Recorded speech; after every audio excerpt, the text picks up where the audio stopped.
எப்பயும் சொரக்காயில் கூட்டு பொரியல்னு செஞ்சு போர் அடிச்சிருச்சுன்னா ஒரு வாட்டி இந்த லஞ்ச் பாக்ஸ் ரெசிபி ட்ரை பண்ணி பாருங்க. அட்டகாசமாக இருக்கும். சூப்பரான சொரக்காய் சாதம் எப்படி செய்யறதுன்னு பார்க்கலாம்.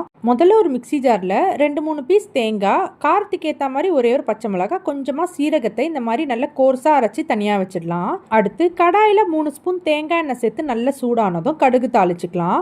இது கூட கொஞ்சமாக உளுத்தம்பருப்பு, கடலைப்பருப்பு, கொஞ்சோண்டு வேர்க்கடலை சேர்த்து பருப்பெல்லாம் லைட்டாக கலர் மாதிரி வந்ததும் 2 காஞ்ச மிளகா, பொடியாக கட் பண்ணி வச்சிருக்க ஒரு சின்ன வெங்காயம், கொஞ்சமாக பெருங்காயம், கொஞ்சம் கருவேப்பிலை சேர்த்து நல்லா வதக்கிக்கலாம். வெங்காயம் லைட்டாக கலர் மாதிரி வந்ததும் அரைச்சி வச்சிருக்க தேங்காய், துருவி வச்சிருக்க ஒரு கப் அளவு சொரக்காவை சேர்த்து 2 நிமிஷம் நல்லா வதக்கி விட்டு மூடி போட்டு லோ ஃப்ளேமில் வச்சு ஒரு 5 நிமிஷம் குக் பண்ணிக்கலாம். சொரக்காய் நல்லா வெந்துடும். இது கூட நல்லா உதிரியாக வடிச்சு வச்சிருக்க பச்சரிசி சாதம், தேவையான அளவு உப்பு சேர்த்து நல்லா கலந்து விட்டு ஒரு 2 நிமிஷத்துக்கு மூடி போட்டு குக் பண்ணிக்கலாம்.